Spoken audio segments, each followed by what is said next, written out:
AI is an incredibly powerful tool. It can solve many complex business problems, but there's also a dark side. We can accidentally reveal biases or create biases. We can destroy our own reputations if we misuse it. There's so many things that we need to be aware of that are not really talked about because we're all very excited about the amazing possibilities of AI. But in today's episode, I'm going to speak with an AI ethics expert, somebody I've known a very, very long time, a very smart guy. And we're going to talk about some things that you might even find mildly terrifying. So that's coming up next on the AI Powered Business Leader. Welcome to the AI Powered Business Leader. This is the show that helps business leaders excel in the rapidly evolving environment of AI integration and implementation. We go beyond the hype to provide practical solutions for real businesses. Whether you're facing challenges like developing a clear AI strategy, upskilling your workforce, or ensuring data privacy and compliance, we've got you covered. Here is your host, Alistair McDermott. And today my guest is Tom Murphy. Tom, you're very welcome. Oh, thank you. Thank you for having me.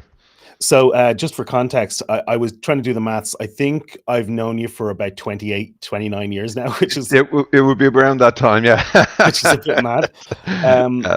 So when I was talking to you about what we could talk about, some of the things you mentioned were kind of mildly terrifying, I think is a fair enough way to describe that. So I just want to mention that up front in this podcast, just so people know, this will be like an adults only conversation possibly.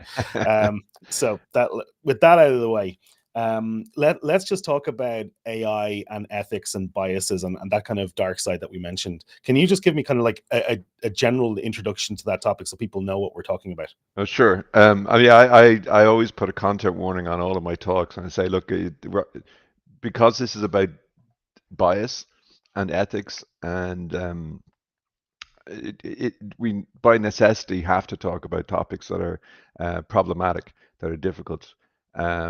And there, people want to talk about safety, AI safety, and they think it's about like Terminator style robots, but really it's more about how we can do damage to ourselves, to our society, by misusing AI in various different places, and not being aware that there are these concerns, that there are these biases that can sneak in, that can creep up on businesses particularly. And when you get into it, then it doesn't sound as scary, and then actually it gets scarier and scarier until people start saying, "Please stop, Tom." Yeah, and like I think that when we're very excited and we see these tools able to do some amazing things, we get caught up in that excitement, and when you're not aware of just how biased they can be or the negative implications, I think we do need that wake-up call as well, and people do need to be aware of these things. So that's why I'm happy to chat with you today. One of the things I want to ask you about is the word alignment in the context of AI and AI safety, because quite often we see the AI safety teams called the AI safety and alignment team, and I think that it's a word that people aren't really used to hearing in that context. So that might be a good place to start to kind of introduce the concept.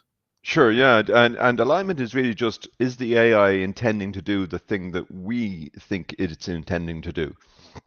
So when we train for, let's say, a game playing AI that's going to play Mario Brothers, and we want it to get as many coins as possible, and it heads to the right and it picks up coins as it goes, and it appears to be doing what we're intending it to do. Then if you take the coins out and you put them to the left, it will continue to go to the right. What it's learned and what its alignment is to go to the right. Right? That's all it learned. It didn't think twice about the coins. We projected that onto it in the sense that we thought it wanted the coins, but actually it just wanted to go right. And when you put the coins somewhere else, it doesn't bother with the coins. It continues to go right. And then we discover, oh, look, this is a misalignment. What we thought we wanted it to do and what it actually wanted to do were two entirely different things. And that's okay when you're talking about a game where you're going to get a low score. It's not okay when you're talking about the distribution of medicines, the driving of cars, etc. Then we have to be really clear that its goal alignment is the same as ours. Like its goal is aligned with our goals. And that is non-trivial. In fact, it's probably impossible. So what's worrying the AI community at the moment is that we can never be certain of goal alignment. Well, that's again mildly terrifying. Um, so what do we do in this scenario? Like, how do we deal with that? Well, there are various different things. There are two kinds of AI. There's explainable and unexplainable, inexplicable. So we can often be required to use explicable AI, so AI that we can explain why it made every decision along the way, and therefore we can have some sort of insight into it and say, look, it chose this route because A was bigger than B, and it chose this route because C was bigger than D. So in this instance, it went that way for these reasons. And that gives us some internal working viewpoint on the AI. But then the more powerful models, like the neural networks, large language models, etc., that are built on top of neural networks, they're very black boxy, as it's referred to. So they're inexplicable. You can't say, look, because of these things, the AI made these decisions. So so how do we align? How do we check the alignment of a neural network, a large language, say, neural network? And one thing is testing. Like, so you give it many different scenarios and see how it responds in each of these scenarios. And that's a blanket kind of generic whack-a-mole test. And if you can think of a lot of scenarios, then you can test for a lot of instances. But of course, you can never think of them all, and there'll be something that immediately will come up in the real world that you don't have in the test model. We've seen this again and again with escaping AI, where we think we've constrained them, or we think we've got them on guardrails, and then something happens and they jump those rails. So in terms of explicability within neural networks, you can say, look, there's this piece of data, and if I keep everything else the same and I tweak this piece of data, how much does it change the outcome? And so you can do that for all pieces of data, keeping each one, all data the same, and tweaking that one piece of data. And that gives you an idea of like how sensitive is it to these pieces of data. So how much is it paying attention to those? But that's quite a crude metric. So the fact of the matter is that we don't really know, and we probably won't really know. One way I often calm people's fears about that is that you also don't know what my alignment is. So when you ask me to do a job, I appear to do the job you asked me to do, but you don't know that I'm not plotting or scheming or a coup at the same time, right? So you have no more insight into my alignment than you do into an AI's alignment. The difficulty is that AI works at scale and at speed. So if I'm a bad person, you can constrain me in some way, shape, or form. If there's an AI that's a bad AI, it's going to go wrong very, very quickly, and it's less easy to control. Yeah. Okay. So that's alignment and some of the problems that go with it. What other things should we be thinking about? I'm thinking particularly from the perspective of business leadership, trying to look at AI and how they can implement it, and not wanting to wander into this quagmire, or, well, I guess we're kind of in this quagmire already. Yeah, the way to not wander into this quagmire is don't use AI, because once you engage with AI, you have to engage with safety. We have to engage with bias and ethics and balance and issues around that. Because if you don't, then you're trading irresponsibly, really, at that point. Mm-hmm. There are requirements in GDPR to be able to explain decisions that your systems are making. There are requirements to be fair, to not bias subgroups. So gender, race, age, sexual orientation, religion. All of these are protected pieces of information about you, sort of private information, and some are banned from being used in AI in general. Some industries have exceptions to that, like the insurance industry is allowed to be ageist. It's a very weird case, but they're allowed to say, no, you're too old for insurance, or you're too young and you get high expensive insurance. But depending on your industry, you're going to have to engage with this to ensure that any AI you're using is not biased, is not picked up traits from your history. Because what people fail to remember is that AI is just the crunching of all previous history you have, right? So if you feed it biased data, then guess what? The AI is going to learn biased behaviors, and it thinks that that's what you want because that's what you fed it. So it'll learn these biased behaviors and repeat them at scale and repeat them, uniformly. So if you are training an AI on your past data, for example, insurance data, which is an area I've worked in before, then you need to be sure that your past data isn't biased itself, or else you're creating a biased AI and a bigoted AI. You need to not feed it things like gender. But AI is very perceptive, and when it's training, it learns very quickly to latch onto things that are kind of like gender, but not really. So when you feed in things like a color of car, it very quickly latches onto the fact that pink cars and mauve cars, are driven by women, and it can predict based on the color of the car, the behaviors of the driver, and maybe we don't want that to be a proxy for gender. And so that's a really tricky question. Then is like, well, it turns out the AI thinks that cars which are pink will crash slightly more often, but have slightly less expensive crashes when they do, which is the behavior that we see if we analyze by male female. Very slightly more common, very slightly less expensive crashes. Is that something we wanted to pick up on? Is that biased in terms of male female and gender? Or is it okay to say, well, it's just looking at the color. We know behind the scenes the color really means gender, but nobody says that's that's wrong. So there's a real gap in the legislation for covering things like proxies. It'll also pick up on things like Mr. and Mrs.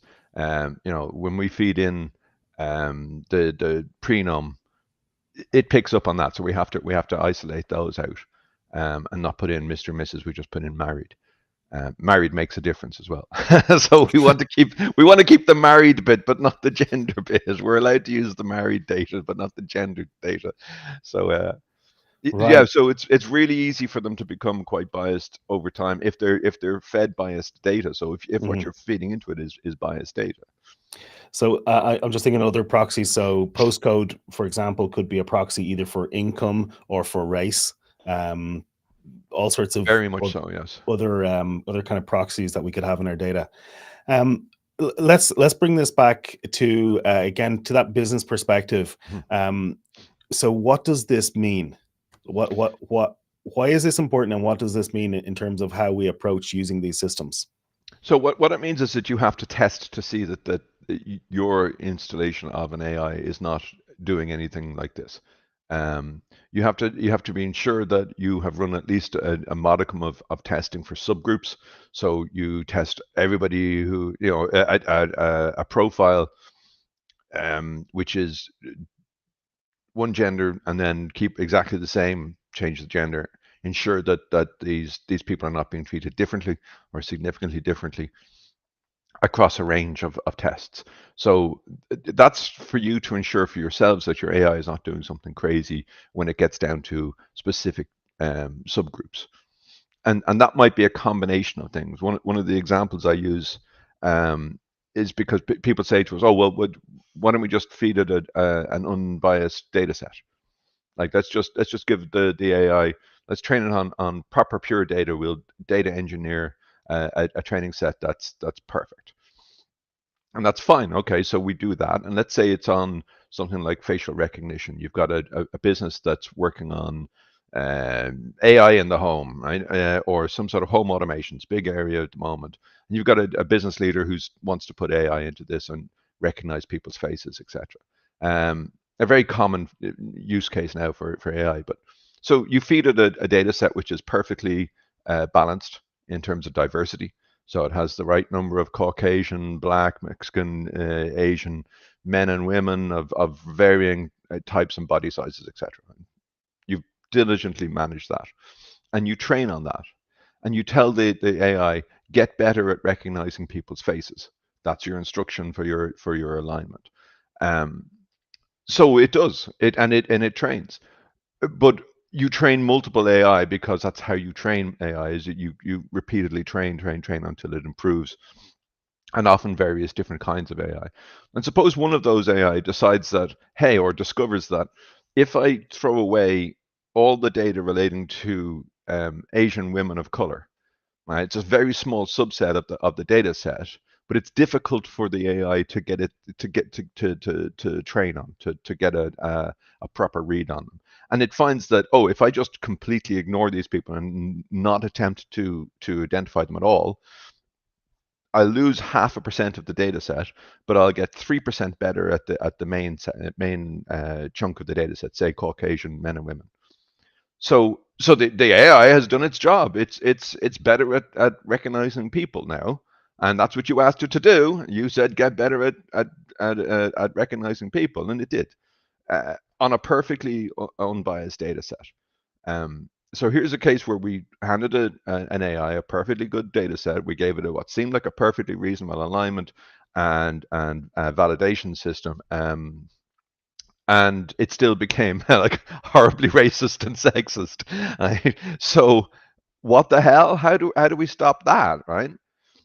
So the way you stop that is that you employ a data safety and ethics expert to point this out to you, but then you start to train and you test for subsets. So you say, look, you can't just get good at people. You have to get good at all of these people simultaneously. So all these different groups of people, I want to see at least a base level of achievement on all of these.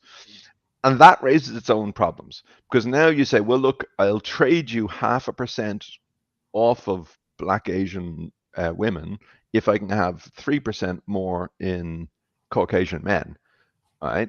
Or you might say, well, no, I don't do that trade. What if I get 0.5% better at Black Asian women, but it costs me 5% of my performance in another area, or it costs me 0.25%? You're starting to get an exchange rate for people, and that's just nightmare fuel for ethicists, because now you're saying these people are twice as much as those people, and you're starting to get back to like 3/5 of a vote, right? And it's all getting a little dark now, and we don't really want to go there. But what you need to do is as a business leader, be saying, look, these are my customers. I want to be able to achieve at least a baseline level of performance for all possible types of customers that I'm selling it to, and within that, try and make the best decisions that we can in terms of where we plant our flag. Because you don't want to be Dell, right? You don't want to be. I think it was Dell. I don't want to be defamatory towards Dell, but I think it was their AI recognition laptop that didn't see Black people, and that's just an absolute disaster. Like, they don't want that. That wasn't their intention. And no marketing person wants to hear that your product has been found to not see Mexicans or something. It's a nightmare. So as a business leader, this is business reputation stuff that you don't want to let out the door. Yeah, I mean, it's fascinating, and it just reminds me of the original trolley problem, which is, there's this escape train or something, and you have a switch. You can't stop the train, but you can switch it going from one track to the other. On one track there's 5 people, on the other track there's 1 person, and you have the power to choose.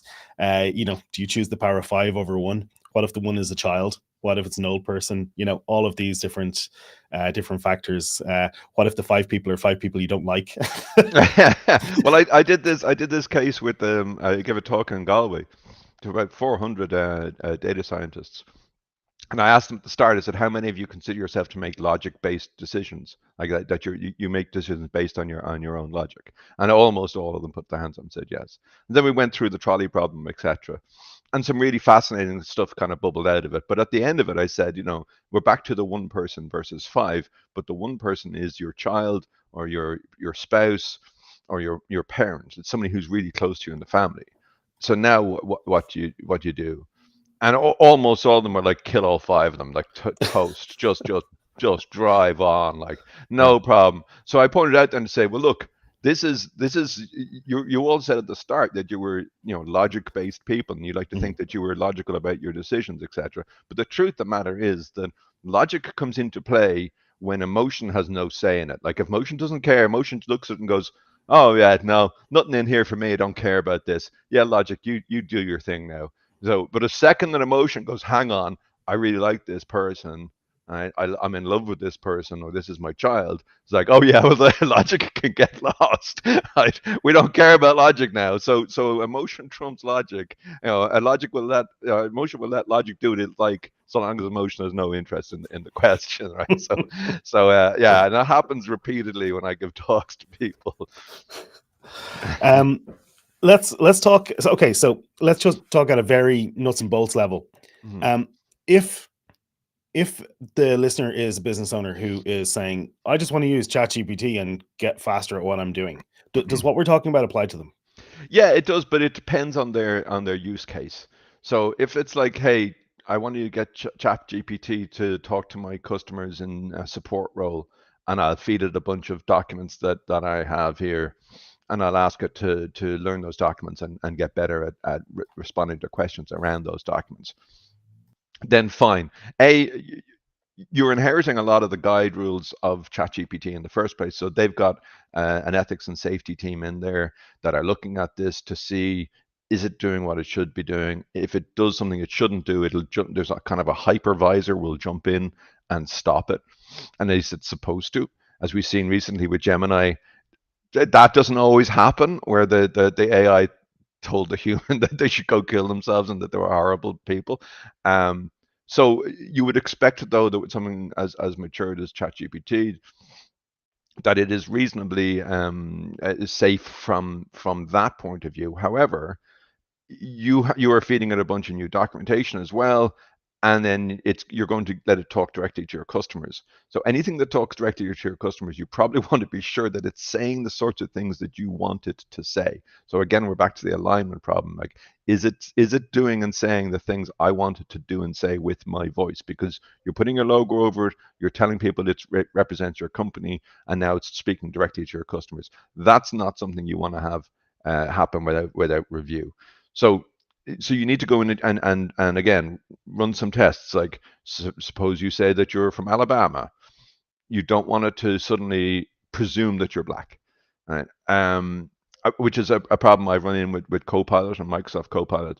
If you start giving a context, it very quickly projects from those contexts onto the people. So if you say, hey, I'm from Alabama, and in the 1950s I did this, that, the other, and you give it a background to yourself, it will make some race decisions and race presumptions about you.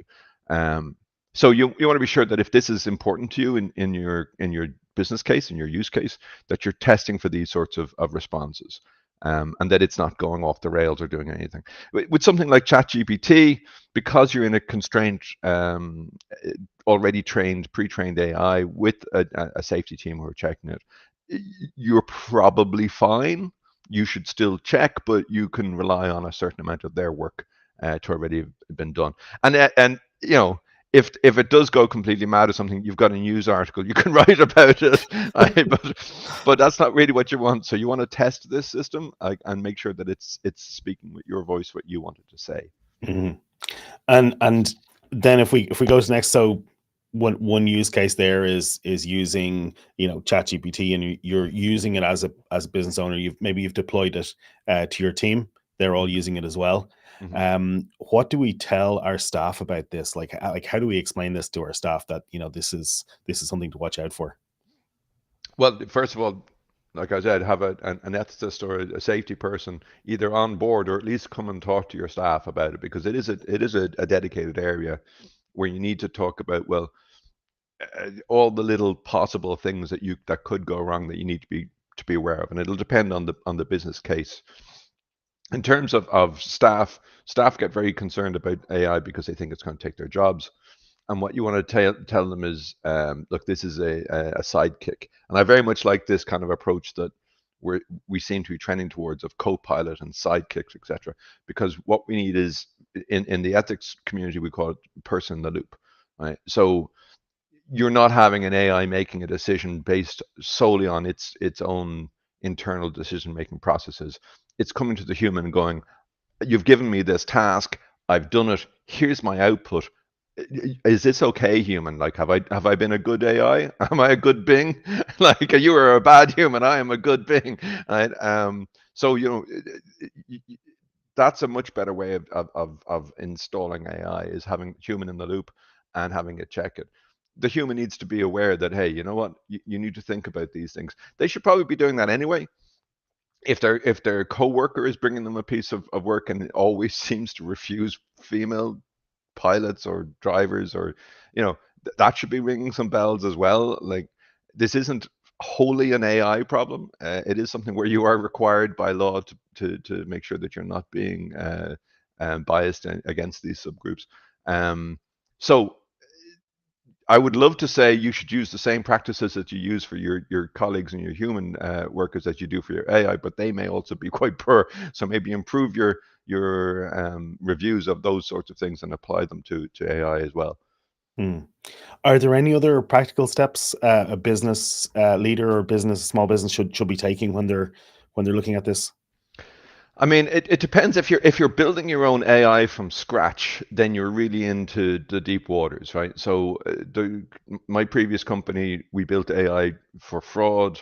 We built it for insurance pricing, insurance decision making, whether we wanted to insure people or not, crash propensity projections, etc. So in that sense, you're working with historical data. You're taking the data on, you're cleaning it up. There is no chat GPT involved in this. It's a very specific AI. In those cases, if you're going to be a good business leader, then you really need to take this seriously and start looking at subgroup testing and bias testing and constructing tests specifically to try and find this and be able to repeat those tests time and again, because when you retrain, you need to retest. So that's kind of the hard end of the scale. Is if you're building your own, or if you intend to collect data, you need to be sure that data is not biased. If it is biased, then you need to take actions before you train with it. So when we looked at our data, it was very clear that there was some bias in there. And the insurance industry in the UK is, I would say, has a poor history from the bias side of things. So the problem being that if you take that data, train on it, scale it, you're now institutionalizing that bias and at scale. So you need to take the actions of cleaning the data, having a look at the data first, ensuring that you've got somebody who's looking at distributions that don't have weird bumps in them. So if you look at, well, at age, you should have a nice curve for age. You should have a nice curve for male and female, should match. These sorts of things you can test in the data beforehand. Then when you train your AI, then you test it for subgroup bias as well. So it is much more difficult if you're not using something off the shelf. But even if you are using something off the shelf, you have to be sure it's your responsibility to ensure that your systems are not biasing against subgroups and protected data. And just on that, so is that the major area? So the subgroups you talked about, is that the major thing we need to be concerned about, or are there other areas that we need to be concerned about? The alignment issue is always one that's like, because bias is our idea, like it's a human idea. Like, we don't like being biased against gender or race or we have protected for sexuality, for religion. We don't have a protection for eye color, right? Mm-hmm. So you can make a system that said blue people never getting insurance. I hate them for whatever reason, right? It's kind of silly. It's equally silly to race and gender, but it's not one that we have constructed before. AI doesn't really care about any of these subgroups, right? So it doesn't care about gender, about race. It isn't ethically programmed to care about them. So it will quite happily bias against blue-eyed people if it finds a reason in the data to do that, right? So when we're looking at alignment, again, if it sees a correlation, right? If it sees if a it sees a pattern. correlation, if it sees a pattern, it'll go, oh, I'm going to do this. Now, do we care about that? Is that something we as humans care about? Probably not. We might investigate as to why, like why is this coming up, right?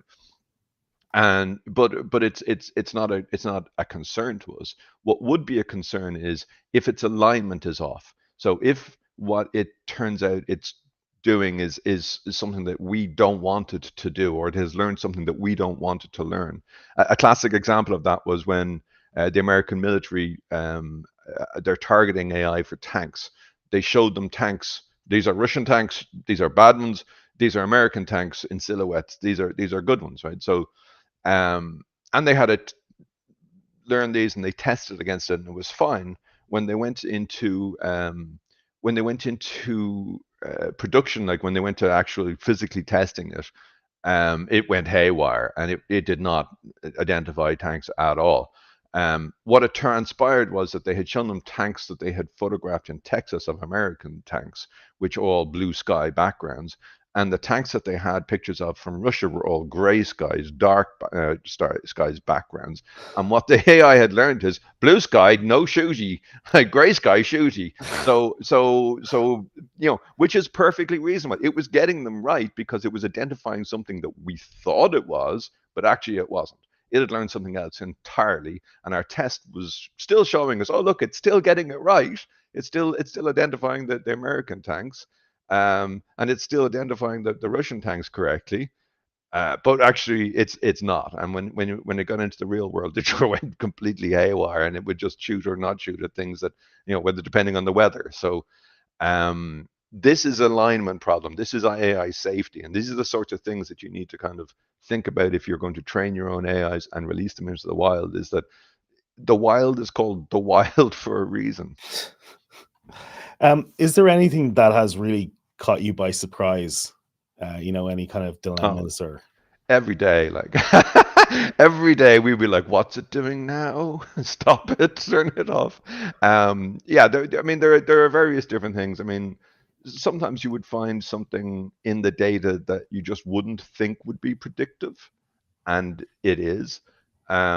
A good example of that was we found a piece of data in our data set. And because remember, you've got these huge data sets, the hundreds of columns, and you're looking to cut out the columns that you don't need because training on that many columns and that many combinations is very, very expensive. So you want to find columns that have nothing to do with insurance and just throw them away.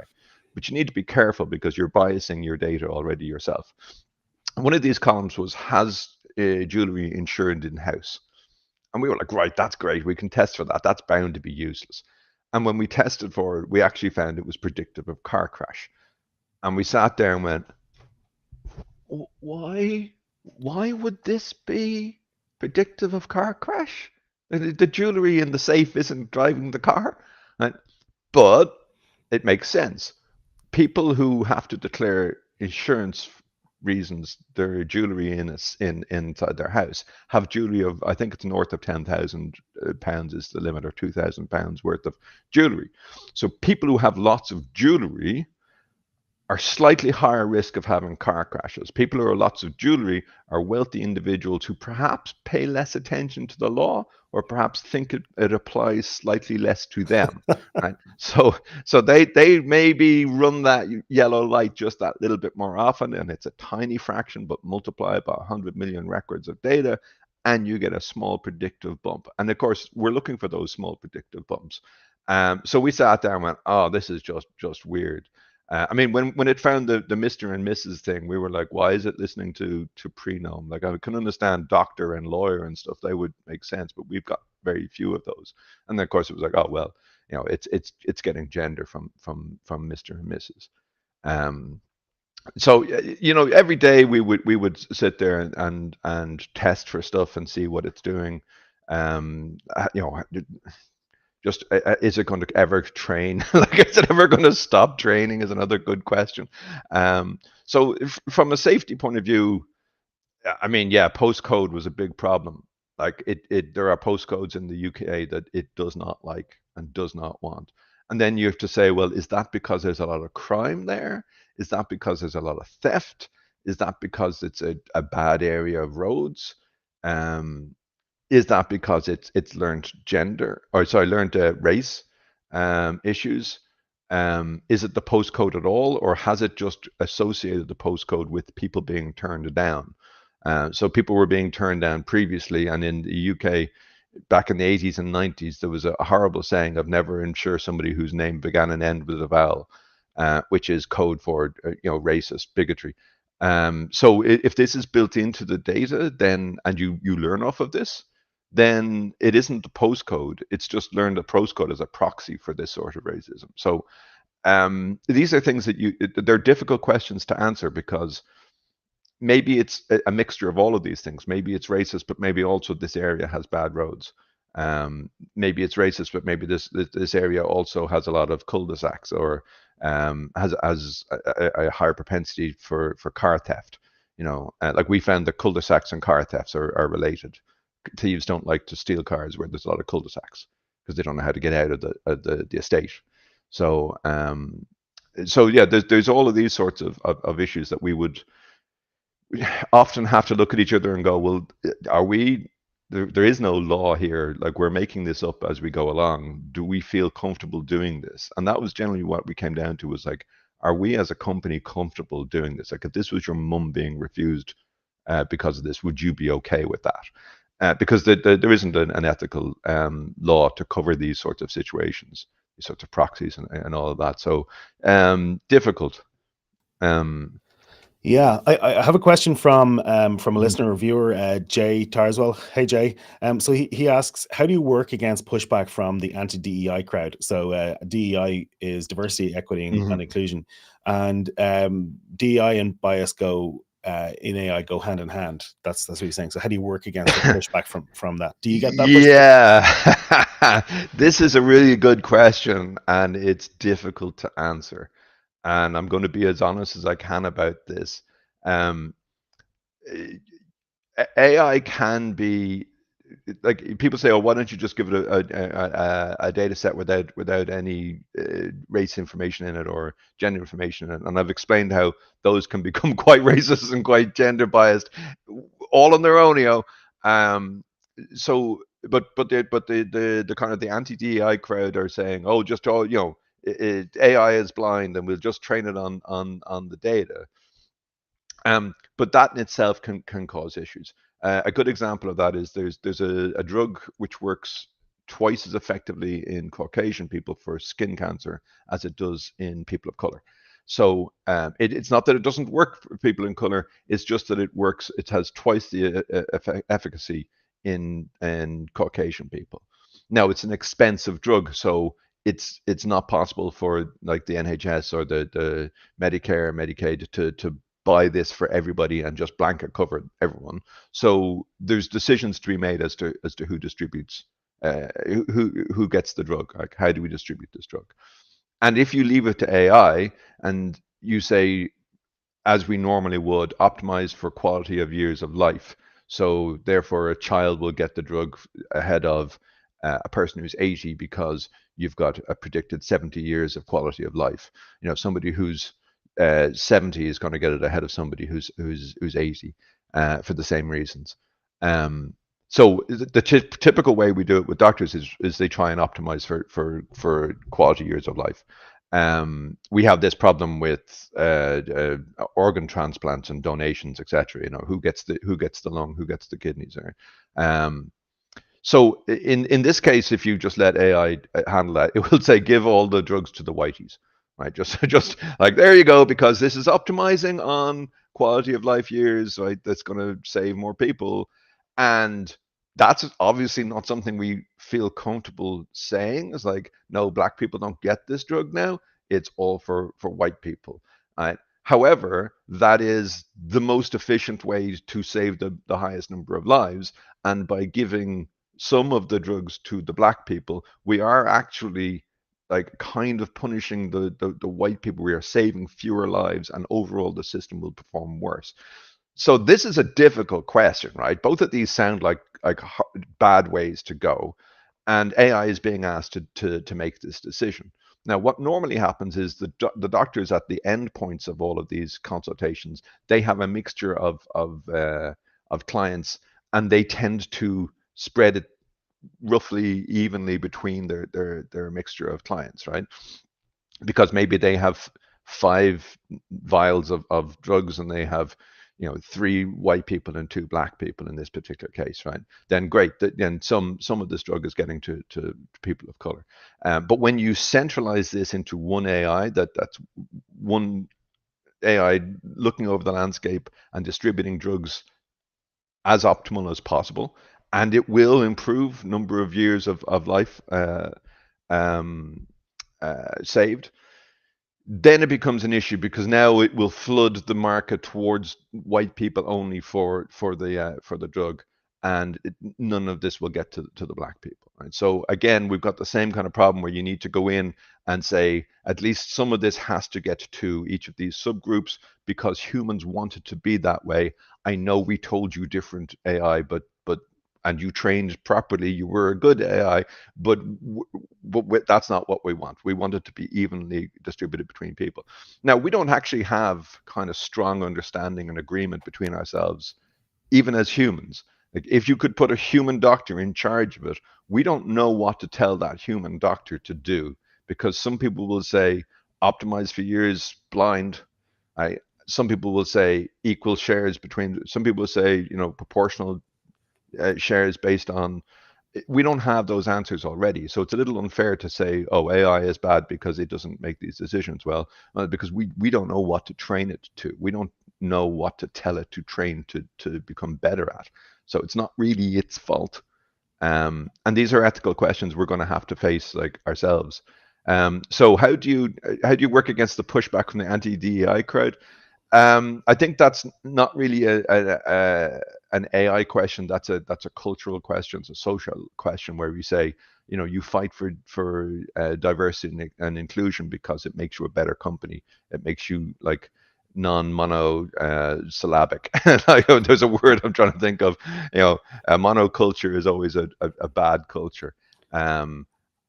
We have to be aware of issues around, like, subgroup bias in AI, but there's a much bigger issue around how do we actually want things to work, and program for that, build for that. I hope that answers the question. Yeah, I think it does. And I mean, some of these moral dilemmas, and we don't have time to get into some of the more terrifying ones, thankfully. We discussed some of those privately, and maybe I'll get you back on talk about some of those more terrifying ones later. But those ethical dilemmas, like, they're real for humans, not just for AI. It would be like the trolley problem is the classic. It's tough to figure out what to do in that scenario. And then, like you're talking about here with the medication, again, difficult questions, and I'm personally glad I don't have to make many of those, because it really is tough, and they have real world impacts on people's lives. Sure, and I mean, Tesla are already facing the trolley problem. Like, the self-driving cars are already facing the trolley problem, and their answer, if you notice, is that at the point of car crash, they'll hand back control to the human. Right? So the AI won't make that decision, because they don't want to program it to make that decision. So that's why they tell you to always have your hands at 10 and 2 on the steering wheel, because at any point that the AI goes, I don't know what to choose here, it's going to go, hey, human, off you go. Good luck with that. Mm-hmm. I'm outie, right? I'm gone. So they're still not solving the trolley problem. They hand back to the human, because the human can be defended in court, and people can say, well, they made they drove into the one person rather than the 5 or whatever. But if they can show that there's code in there to say kill this person rather than those 3, then this person's family are going to have a court case against you. So yeah. That's an issue, and that's a live one, and they still haven't solved it. Tom, this has been fascinating. I just want to quickly mention, it's kind of a sponsor. It's actually my own book. It's called An Absolute Beginner's Guide to Using AI, and you can get that online now at aipowered.biz. So if you're looking for help with getting started using AI, I won't take you through some of the terrifying problems that Tom has discussed today. We'll leave that for the more advanced books. But yeah, Tom, I'm fascinated by this. It's just such a such an interesting and complex area. Where can people find out more about you and maybe see about bringing you in to talk to them and terrify their audience? Yeah, I'm available for children's parties. Yeah, Yeah, you can find me at tommurphyai.com, or on LinkedIn. I'm sure you'll have there'll be a link. I'm going to point at various places. There'll be a link somewhere to my bio on LinkedIn, but absolutely. tommurphyai.com Yeah. is where I am. And I'd encourage you to reach out to Tom because he's a very smart guy and he knows this stuff. Tom, thank you